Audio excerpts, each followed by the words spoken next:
Cuando pensamos en el 2020, muy probablemente nos sintamos limitados. Y cuando pensamos en lo que podría suceder durante el 2021, pudiera tener mucho misterio e incertidumbre de lo que puede pasar. Entonces, lo más seguro que tenemos hoy es nuestro presente. Y nos toca, como buenos administradores de nuestro tiempo y de nuestra vida, organizar nuestras ideas y proyectos. Y la vida espiritual debe ser uno de los puntos más importantes que debe estar en nuestra agenda. Lastimosamente, muchísimas veces en nuestra agenda no hay tiempo para desarrollar la vida espiritual. Nuestras agendas no tienen tiempo para Dios ni para la iglesia. Entonces, ¿cómo voy a dar lo mejor de mí para la gloria de Dios si el tiempo es mi enemigo en la búsqueda de Dios? Y no es porque lo sea, es sencillamente porque soy un mal administrador de mi tiempo y no tengo el espacio para orar, para ayunar, para estudiar la palabra de Dios y menos congregarme. En el mes de enero estaremos estudiando Jeremías 23-29. Mi palabra es como el fuego, es como un mazo que parte las piedras. Como ya hemos dicho, tenemos que reevaluar profunda y seriamente cómo hemos organizado nuestro tiempo para estudiar la palabra de Dios. Nuestra agenda tiene muchas cosas, pero ¿cuánto de eso invertimos en la búsqueda de Dios? Y si dejamos que el tiempo transcurra estérilmente, sería lo más insensato de nuestra parte. Y si este tiempo es nuestro ahora, tenemos la responsabilidad para decidir y solo requerimos de apenas unos minutos para cambiar el futuro de nuestra vida. Por eso vamos a tratar dos puntos esta mañana. Uno, si invertimos bien nuestro tiempo, descubriremos la potencia de la palabra de Dios. Descubriremos que es eterna. Y esa eternidad, porque emana de la misma fuente de vida inagotable, nos da seguridad. Por eso cuando leemos la palabra de Dios, nos da fortaleza, nos da esa firmeza que necesitamos y nos da esa paz. Ve lo que dice Salmo 119:89. Señor, tu palabra es eterna y permanece firme como en los cielos. Y unos versos más adelante, en el 165 nos dice que los que aman tu ley viven en completa paz, porque saben que no tropezarán. Y es que al ser eterna, Dios conoce todas las cosas. Y al ser eterno, es profético y tiene una característica única. Se cumplió, se cumple y se cumplirá. Y este ciclo permanece hasta el día de su venida. También descubrirás que su palabra es creadora. Y si es creadora, significa que es poderosa. Y como sabemos que Dios es todopoderoso, así es ella. Segunda de Pedro 3:5, pero con toda intención se olvidan de que desde la antigüedad fueron creados los cielos por la palabra de Dios, y lo mismo que la tierra, la cual proviene del agua y subsiste por medio del agua. En este verso estamos conociendo que al emitirse la palabra de Dios es toda poderosa para crear. Y esto pasa cuando nosotros estamos estudiando la palabra escrita. Llega a nuestro espíritu y trasciende a nuestra alma hasta que nuestro cuerpo se convierte en un instrumento hacia su voluntad. No es un estorbo, es un instrumento para la voluntad de Dios. Su palabra es pura. Y como es pura, transforma, renueva, restaura, sana, limpia. Y el Salmo 119 tiene mucho que decirnos en el 140. Tu palabra es todo pureza. Por eso yo, tu siervo, la amo. Y es que ella es ese filtro que el Espíritu Santo de Dios deja en nosotros, que te dice qué está bien y qué no está bien. Que tú sabes que el Espíritu Santo te exhorta y te dice, no vayas por ahí, no llegues a ese lugar. Ten cuidado cuando vas, porque siempre eres tentado. Pero como somos tercos, somos de dura cerviz, muchas veces ignoramos la voz del Espíritu Santo, la dulce y suave voz de nuestro Señor. La palabra de Dios es verdad. Mira todo lo que estamos descubriendo acerca de la potencia de la palabra de Dios. Y hay muchas más, pero solo incluí 7 en este numeral. Y su palabra nos santifica, porque solo la verdad puede producir libertad y solo la libertad puede llevarnos en el camino de la santidad, porque significa que estamos haciendo lo correcto y lo verdadero. Y Juan 17:17 nos da una muestra. Santifícalos en tu verdad. Tu palabra es verdad. Dios es verdad. Su Hijo es la verdad. Y su palabra, por tanto, es la verdad. Su palabra también es luz para nosotros. Ya hemos estudiado antes que la verdad está muy vinculada a la luz, a la revelación. Y si es luz, es guía. El Salmo 119 otra vez nos dice en el 105, tu palabra es una lámpara a mis pies y es la luz que ilumina mi camino. Cuando estamos tan agradecidos por haber encontrado el camino. Estábamos perdidos en qué sé yo, tantas cosas. Y encontramos la vida otra vez. Ella nos renueva. Hebreos 4:12 es contundente. La palabra de Dios es viva y eficaz, y más cortante que las espadas de dos filos, pues penetra hasta partir el alma y el espíritu. Escucha bien esto. Penetra hasta partir el alma y el espíritu, aquellas cosas que no ves.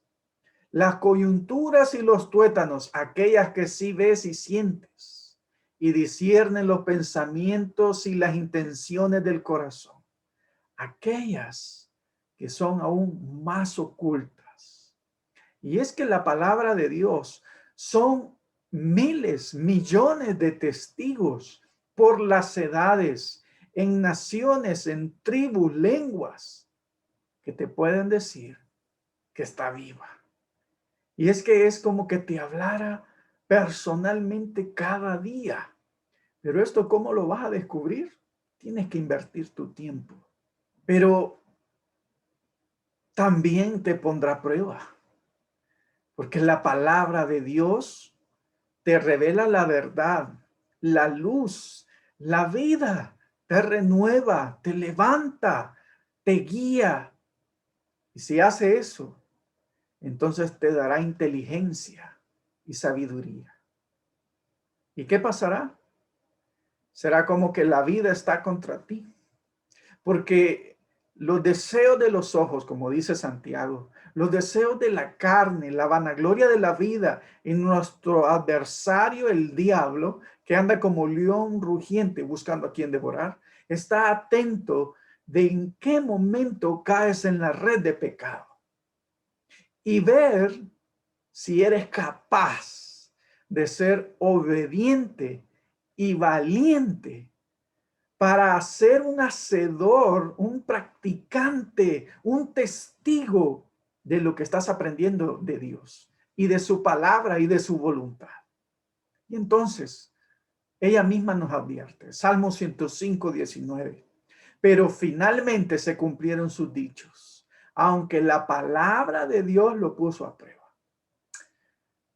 En una ocasión nos reíamos con un hermano, un buen amigo.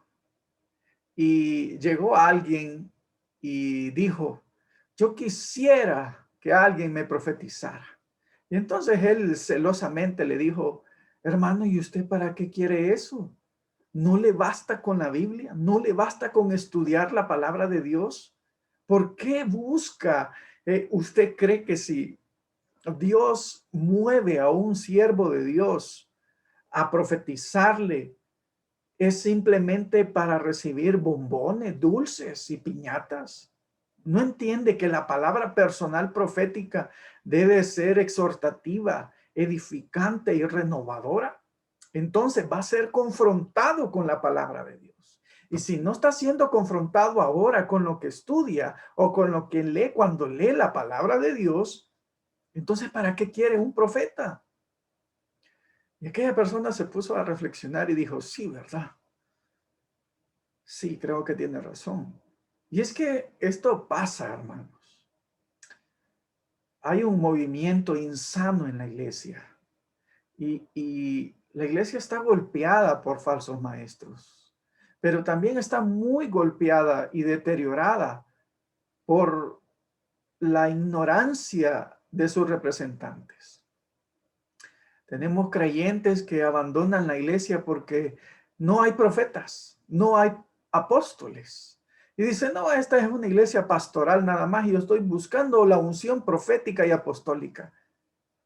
¿Y eso qué significa? Es ignorancia, porque la Biblia dice que todos los ministerios son el Espíritu de Dios. Y el don del Espíritu Santo fue dado en diversidad de dones y en múltiples funciones y actividades. Y entonces, ¿acaso el Señor no dijo que Él era el buen pastor?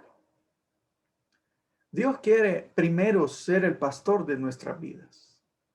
Y Él nos trae a su rebaño, nos trae a su redil, que seamos parte de su grey. Pero si no nos integramos a la iglesia, si no invertimos el tiempo en el reino de Dios aquí en la tierra, en nuestra comunidad de fe, en nuestros servicios, en los estudios, en los discipulados, en las ofrendas, en los diezmos, en las alabanzas, en las intercesiones, en los ayunos colectivos, nunca vamos a poder sobrellevar el evangelio que Dios quiere para nosotros. Y la prueba está ahí cada día. Y Jeremías 23:29 nos confirma. Es el verso de este mes.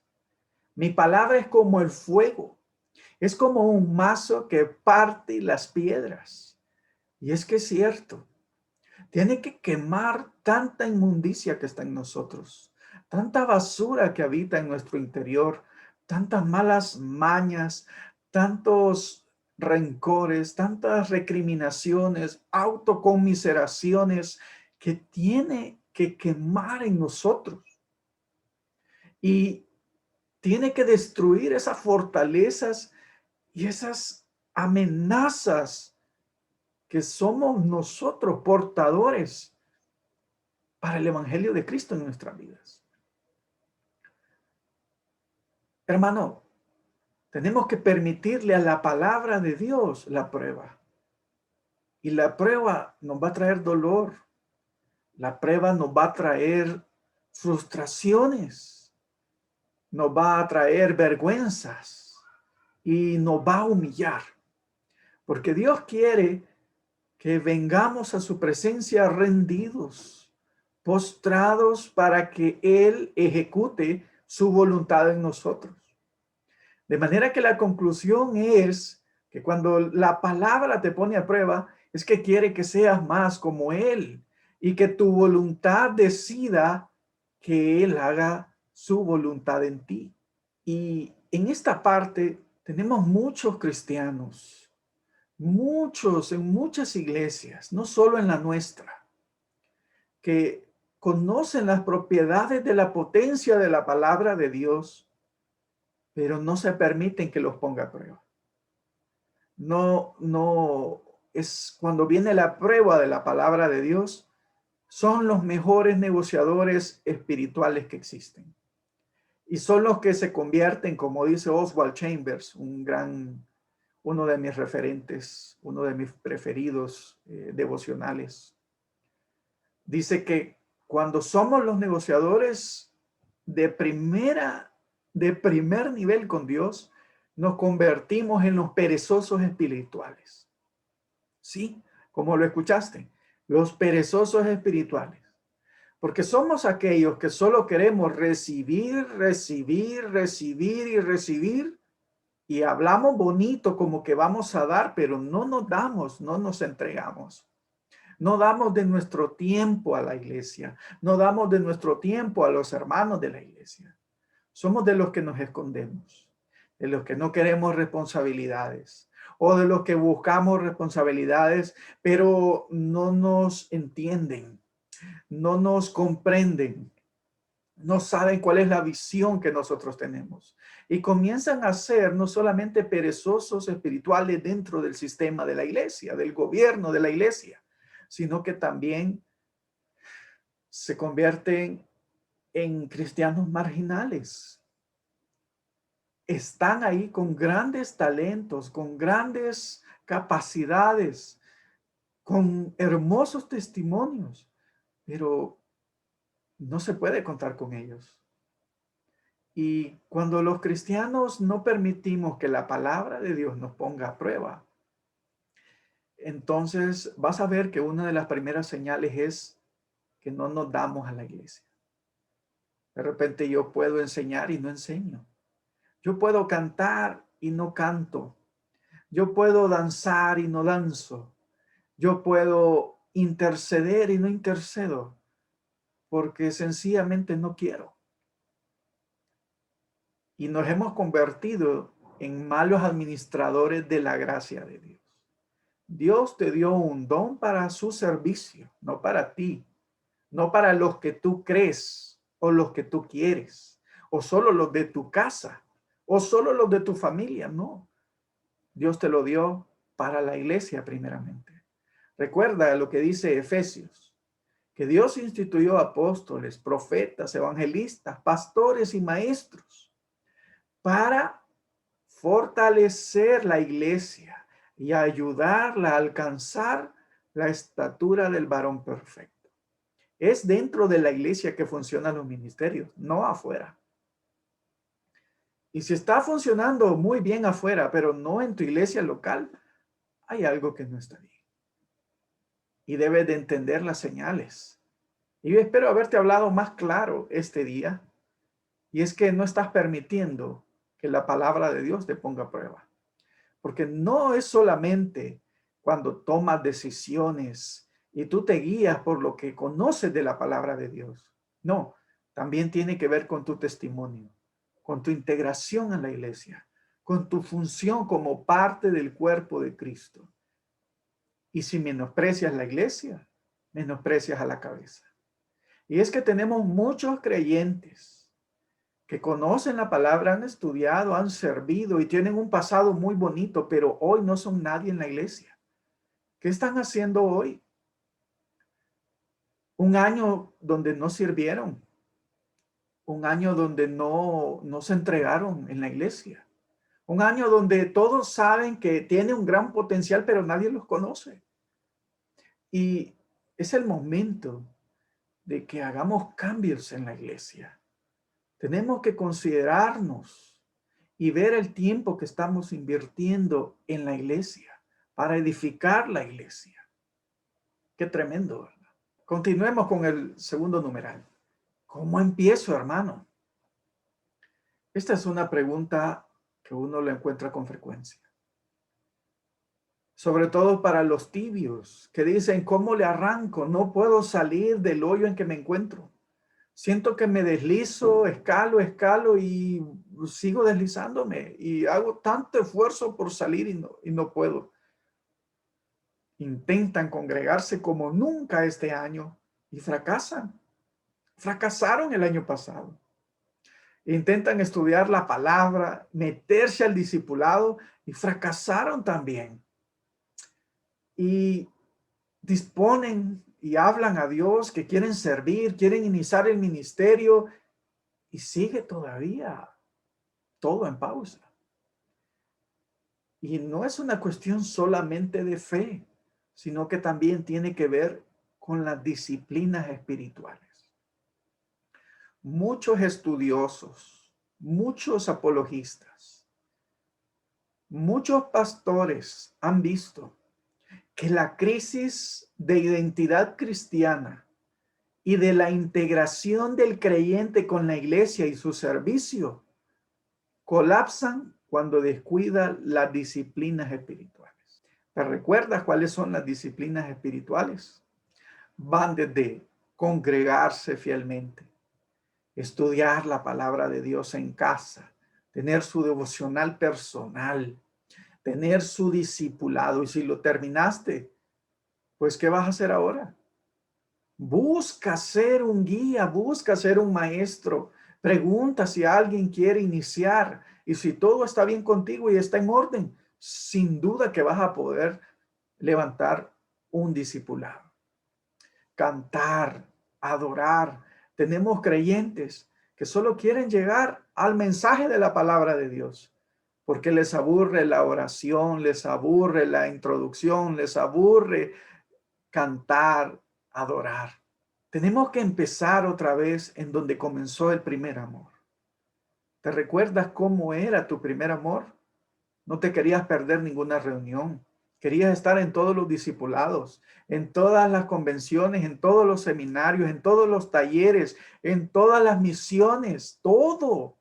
Y si dejaste de hacer eso, es porque dejaste de estudiar la palabra de Dios, dejaste de congregarte, dejaste de bendecir a Dios con tus bienes y con tus recursos, dejaste de servir a otros, dejaste los cargos, te fuiste despojando de las responsabilidades. Y vas a ver que siempre hay una excusa. Dijo Oswald Chambers en uno de sus estudios diarios: cuando el hombre de fe se da cuenta de que está estancada su vida espiritual, tiene que regresar a donde colapsó. Si antes orabas 1 hora diaria y ahora no lo haces, empieza otra vez a lograr esa hora y más. Si antes estudiabas la palabra de Dios todos los días, empieza a estudiar otra vez la palabra de Dios todos los días. Si antes cantabas todo el día la palabra de Dios, comienza a buscar música para alabar a Dios. Y así podemos seguir diciendo muchas cosas. ¿Cómo empiezo? Lo primero es lo primero. Escúchala. Jesús respondió: más bien dichosos los que escuchan la palabra de Dios y la obedecen. Romanos 10:17 confirma: así que la fe proviene del oír y el oír proviene de la palabra de Dios. Y es que a Dios no le importa si saliste de un seminario teológico, no le importa si eres un licenciado en divinidades. El Señor solo quiere que seas su discípulo y que día a día escuches la palabra de Dios, tengas la fe y seas un practicante. No importa cuántos libros de teología y etcétera, de escatología, de profecía hayas estudiado en tu vida. Esos no te van a ayudar. Te van a poder facilitar un ambiente más rico, pero esa no es la esencia. Tenemos personas que no leen un libro de la Biblia al mes, pero sí leen 5 libros al mes. Y aunque hablen de la Biblia, no tiene sentido leer más libros de autores que la propia Biblia. ¿No te parece? Pero como es más fácil, te lo pulen, no te cuesta, no sufriste la cruz para entender esa revelación. Pero gracias a Dios por todos esos siervos que nos comparten esa palabra de Dios. Y estamos muy agradecidos. Pero debe haber un equilibrio en tu vida. No puedes tener más letra del conocimiento de otros que tu propia experiencia personal. ¿No lo crees? Congrégate, hermano. El lugar es muy importante. Si no estás bien donde estás, pues no pierdas más el tiempo. Toma la decisión y vete. No seas infructuoso. No sigas contaminando el lugar donde te congregas. Porque si estás insatisfecho, si te quejas, si no te entienden, etcétera, etcétera, tú eres la víctima por razones justas o por razones injustas que tú crees. No sigas perdiendo tu tiempo. Ve a un lugar donde sientas que puedes dar fruto. Porque si estás acomodado, solo eres un perezoso espiritual y solo llegas para enfermar la congregación. Porque los que inician a la fe te admiran y te observan. Y si eres testimonio y a ti te da igual lo que haga la iglesia o diga el pastor, ¿cómo crees que van a aprender los que vienen empezando? Se van a contaminar. Y así de claro es esto. Hechos 13:44 nos dice, el siguiente día de reposo, casi todos los habitantes de la ciudad se reunieron para oír la palabra de Dios. Es que el lugar es importante. O me vas a decir, como me dijo una vez una mujer, no, dice, yo cuando voy a la iglesia me deprimo y yo tengo mis cultos en la casa. Me encierro 2 horas y alabo, adoro, intercedo, estudio la palabra y gloria a Dios. Y entonces le pregunto, hermana, ¿y la unción corporal? ¿Cómo así? Me dice. Si la iglesia somos nosotros, no, le digo, porque está escrito que donde 2 o más estén, ahí estará el Espíritu de Dios. Entonces, usted no gozó de la presencia del Espíritu de Dios como cuerpo de Cristo. ¿Dónde está su comunión? ¿Dónde está su servicio? ¿Dónde están sus diezmos y ofrendas? ¿Dónde está su contribución al cuerpo de Cristo? Se quedó callada y dijo, Dios me dará el momento. Dios me dará la revelación a dónde debo de ir. Por favor, hermanos, sigue perdiendo tu tiempo y engañándote de esa manera. Y vas a ver que vas a seguir frío y tibio y estancado. Porque Cristo amó a la iglesia. Cristo ama a la iglesia. Los apóstoles dieron todo por la iglesia. Y tenemos una iglesia perseguida que lo da todo por reunirse. Y a ti te da igual. Esa teoría es falsa. Y es hasta satánica. Porque si no quieres congregarte, no quieres el cuerpo de Cristo. Y no me vengas diciendo que solo tú eres la iglesia, porque no es así. Estás extraviado y estás tergiversando los conceptos bíblicos. Practícala. Si le escuchas, si te congregas, entonces no nos queda más que practicarla. Y cuando practicamos la palabra de Dios, nos lleva a una integridad muy completa en todo tipo de sentido. No solo dentro de la iglesia, porque tenemos muchos creyentes que full amor con el pastor.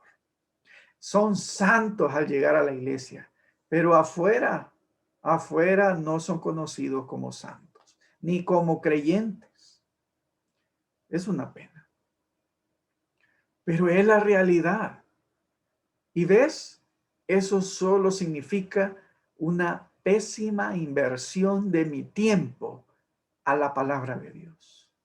Porque tenemos muchos cristianos que subsisten solo con un verso que leyeron de un hermano que envió un WhatsApp, o porque escucharon la música mientras iban en el carro, pero durante el día no tuvieron presente la palabra de Dios, ni fueron hacedores de ella. Santiago 1, 19, 25 nos lo explica. Por eso, amados hermanos míos, todos ustedes deben estar dispuestos a oír, pero ser lentos para hablar y para enojarse. Porque quien se enoja no promueve la justicia de Dios.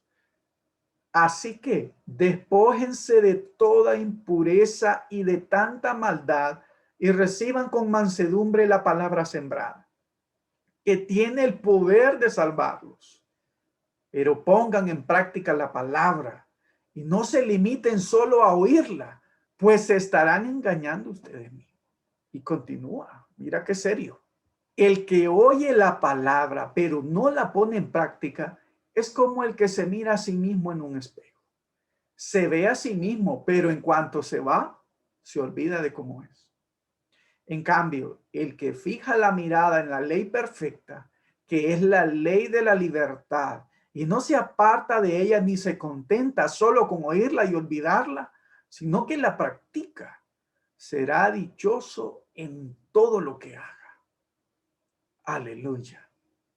Quiero darte la conclusión de otro comentario que hizo Oswald Chambers.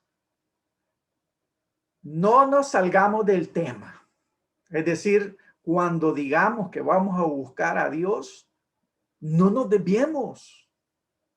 Desechemos cualquier otro pensamiento y mantengámonos delante de Dios con un solo propósito: lo máximo de mí por lo supremo de Él. Estoy decidido a ser absoluta y enteramente de Él y solo de Él. Y entonces, vamos a dar lo mejor de nosotros para la gloria de Dios este año nuevo. Vamos a seguir perdiendo nuestro tiempo. Vamos a seguir engañándonos a nosotros mismos como los supuestos grandes cristianos que somos. Esto no puede seguir así, hermano. Tú que me estás escuchando, Dios te está haciendo un llamado confrontativo para que dejes tu tibieza, para que dejes tu estancamiento, para que te decidas hoy a poner orden en tu vida y a arrancar y activar tus dones como deberías hacerlo desde hace mucho tiempo. ¿El tiempo es tu amigo o tu enemigo en la búsqueda de Dios? Si esta palabra ha tocado tu corazón, te voy a pedir que ahí donde estás, cierres tus ojos y ores conmigo. Señor Jesús, perdóname. Perdóname una vez más. Y vengo a ti, Señor, solo pidiéndote perdón, restauración, renovación y nuevas fuerzas para tomar las decisiones que debo tomar.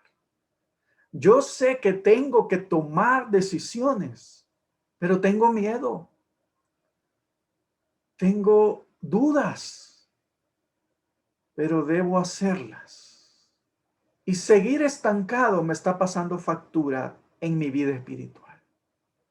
Señor Jesús, por favor, sálvame, te ruego. Quiero sentir la fortaleza y la confianza de tu salvación.